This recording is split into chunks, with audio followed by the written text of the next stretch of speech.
Hello students, welcome to my channel. तो अभी ये थर्ड सेमेस्टर हिंदी गद्य की जो न्यू बैच है वो हमने शुरू कर दिया है और यूनिट नंबर 2 हमने स्टार्ट कर दिया है। यूनिट नंबर 1 मैंने आपका कंप्लीट करा लिया है और यूनिट नंबर 2 पर भी कम से कम 4 वीडियो मैंने अपलोड कर दिए हैं। कहानी, उपन्यास, नाटक, एकांकी ये सब मैंने करवा दिया है। और आज की इस वीडियो में हम संस्मरण और रेखा चित्र को पढ़ने वाले हैं जो हिंदी गद्य की विधा हैं। तो यूनिट नंबर 2 में आपको हिंदी गद्य की महत्वपूर्ण विधाओं का संक्षिप्त परिचय पढ़ना है। तो एक एक टॉपिक पर जितनी भी अलग अलग विधाएं हैं सब पर मैं एक सेपरेट वीडियो बना रही हूँ, तो उसके लिए आपको परेशान बिल्कुल भी नहीं होना है। पूरा नोट्स आपको वीडियो में ही मिल जाता है, आप लोग स्क्रीनशॉट कर लिया कीजिए। और हिंदी गद्य के अलावा अदर जितने भी सब्जेक्ट हैं ये थर्ड सेमेस्टर के सभी की प्लेलिस्ट बनी हुई है, सभी की क्लासेस चल रही हैं। तो आप हमारे साथ जुड़े रहिए, अच्छे से पढ़ाई करते रहिए। यहाँ पर आपके बीए के ऑल सेमेस्टर के ऑल सब्जेक्ट की पूरी एग्ज़ाम की तैयारी कराई जाती है, मॉडल पेपर भी दिए जाते हैं, क्लास भी प्रोवाइड कराई जाती है बिल्कुल फ्री में। चलिए संस्मरण को देखते हैं। संस्मरण भी एक हिंदी गद्य की महत्वपूर्ण विधा है और बहुत पॉपुलर है। चलिए संस्मरण होता क्या है। संस्मरण शब्द सम उपसर्ग पूर्वक स्मृति यानी कि याद करना, धातु में ल्यूट प्रत्यय के योग से निष्पन्न होता है, जिसका अर्थ है सम्यक स्मरण या अच्छी तरह से स्मरण करना, यानी अच्छी तरह से याद करना। किसी भी घटित हो चुकी घटना को, किसी भी यादगार पल को, बहुत सारे ऐसे मोमेंट होते हैं जो हमें याद आते रहते हैं, तो अगर हम उन्हें लिख दें तो वो हमारा संस्मरण हो जाता है। यादों का वर्णन कर देते हैं राइटर। हम अपने जीवन में अनेक व्यक्तियों से मिलते जुलते रहते हैं। संसार का साधारण व्यक्ति उन क्षणों को प्रायः भूल जाता है, लेकिन लेखक उन यादों को, उन क्षणों को लिख देते हैं। देखिए, जो लोग लिखते नहीं हैं, जो लोग राइटर नहीं हैं, वो हर रोज़ किसी न किसी से मिलते हैं, कहीं घूमते हैं, फिरते हैं, अच्छे अच्छे दिनों को एंजॉय करते हैं, लेकिन फिर कुछ दिनों बाद भूल जाते हैं। लेकिन लेखक उनको अपने पेन से अपनी नोटबुक में क्या कर देता है, नोट कर देता है, लिख देता है उन क्षणों को यादों के रूप में। तो जब वो किसी यादों का वर्णन करता है अपने लेख में, तो वो संस्मरण कहलाता है। अतः यह कहा जा सकता है कि स्मृति के आधार पर किसी व्यक्ति या विषय के संबंध में लिखा हुआ लेख क्या कहलाता है, संस्मरण कहलाता है। किसी व्यक्ति के बारे में, किसी वक्त के बारे में, किसी विषय के बारे में, किसी भी बीते हुए कल के बारे में यादगार अपनी स्मृति को लिख देना, वो संस्मरण कहलाता है, मेमोयर जिसको कहा जाता है। तो आई होप आप ये समझ गए होंगे ये होता क्या है कि किसी भी गुजरी हुई घटना जो बहुत यादगार हो उसको लिख देना क्या होगा, अपनी स्मृति, अपनी यादों के आधार पर संस्मरण कहलाएगा। यहाँ पर एक डेफिनेशन है डॉक्टर त्रिगुणायत के अनुसार। ये संस्मरण के ऊपर एक डेफिनेशन लिखते हैं अपने अकॉर्डिंग।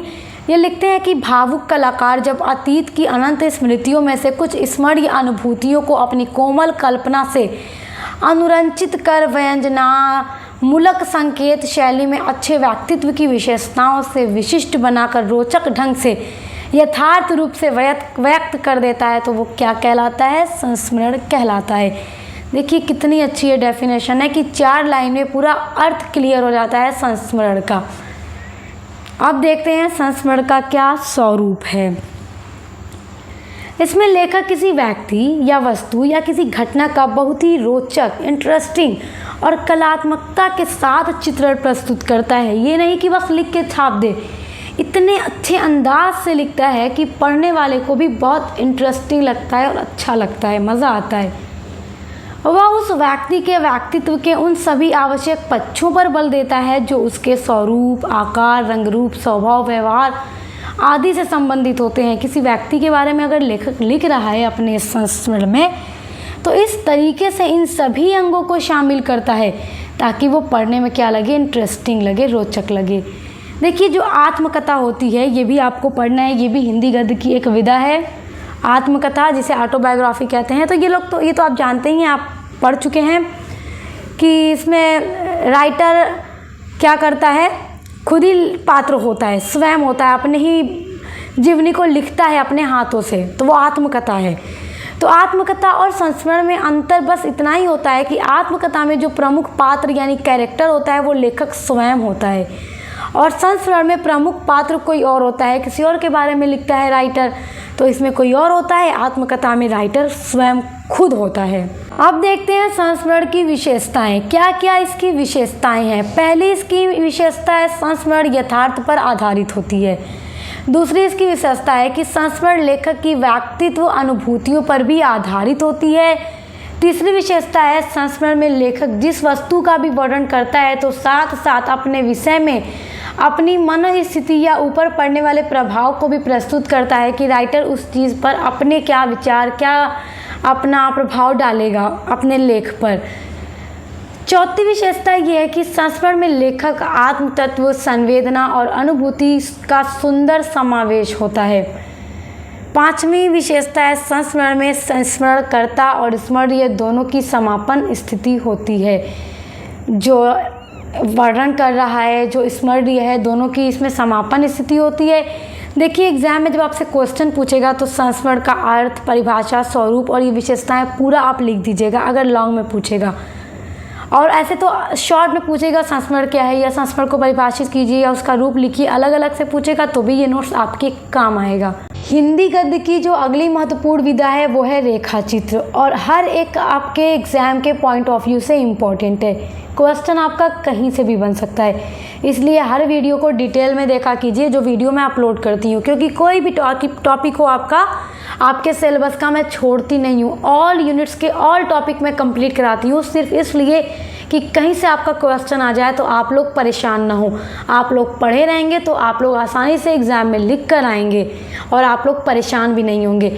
बुक ना हो, सीरीज़ ना हो आपके पास तो भी कोई बात नहीं, बस आप हमारे चैनल को सब्सक्राइब कर लीजिए। यहाँ पर आपको सब कुछ दिया जाता है, सब कुछ। चलिए देखते हैं रेखा चित्र कैसी विधा है। तो रेखा चित्र का अर्थ समझते हैं, आखिर है कैसी विधा ये। तो रेखा चित्र जो है वो शब्द अंग्रेजी के स्केच शब्द का हिंदी अनुवाद है। रेखा चित्र को इंग्लिश में क्या कहते हैं, स्केच कहते हैं, और स्केच को हिंदी में रेखा चित्र, याद रखिएगा। रेखा चित्र शब्द जो है दो शब्दों के मेल से बना है, रेखा प्लस चित्र, जिसका अर्थ है रेखाओं द्वारा बनाया गया चित्र। तो जब साहित्य में, जब लिटरेचर में जो लेखक होता है, रचनाकार होता है, जो लिख रहा है किसी व्यक्ति या वस्तु या घटना के बाह्य और आंतरिक स्वरूप, कलात्मक शब्द रेखाओं के द्वारा इस प्रकार लिखता है, चित्रित करता है, जैसे वह चित्र पाठक के हृदय में सजीव रूप में मूर्तिमान हो जाता है, तो उसे रेखा चित्र कहते हैं। समझ में आया? नहीं आया? समझो। जिनको आ गया बहुत बढ़िया। सुनिए एक बार और सुनिए। देखिए अब यहाँ पर आप ये मत समझिएगा कि जो राइटर होता है वो चित्र बना देता है, पूरा पेंटिंग बना देता है। नहीं, जब भी किसी चीज़ का वर्णन राइटर रेखा चित्र में करता है, जब कोई भी राइटर ऐसा लेख लिख रहा है, जब किसी वस्तु या व्यक्ति या किसी भी घटना का वर्णन कर रहा है अपने इस विधा में, तो इस तरीके से लिखता है कि पढ़ने वाला जो रीडर होता है उसे ऐसा लगता है मेरी आँखों में सब कुछ वैसे ही दिखता जा रहा है, वैसा ही चित्र बनता जा रहा है जो कुछ मैं पढ़ रही हूँ या जो कुछ मैं पढ़ रहा हूँ। होता है ना ऐसा आपके साथ? हाँ बिल्कुल होता है। तो वो रेखा चित्र होता है। अब देख लेते हैं रेखा चित्र की क्या विशेषताएं हैं। पहली विशेषता है रेखा चित्र में विषय वस्तु का चित्रण संक्षिप्त एवं यथार्थ परक किया जाना चाहिए। बहुत छोटा संक्षिप्त चित्रण होना चाहिए, बोर करने वाला नहीं होना चाहिए। दूसरी इसकी महत्वपूर्ण विशेषता है कि रेखा चित्र में काल्पनिकता को स्थान प्राप्त नहीं है। जो कुछ भी लिखना है वास्तविक लिखना है, यथार्थ पर लिखना है। काल्पनिकता इसमें नहीं होनी चाहिए, इमेजिनेशन नहीं होनी चाहिए। रेखा चित्र को मनोभावों द्वारा जागृत करने की क्षमता भी होनी चाहिए।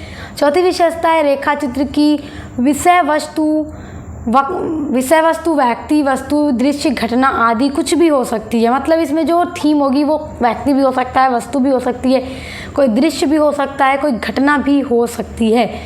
तो आज की वीडियो में हमने रेखा चित्र और संस्मरण को पढ़ा। अगला टॉपिक आपका डायरी होगा, तो हम इसके बारे में पढ़ेंगे, आत्मकथा के बारे में पढ़ेंगे। तो यहाँ से हम नेक्स्ट वीडियो में शुरू करते हैं। अब मिलते हैं नेक्स्ट वीडियो के साथ।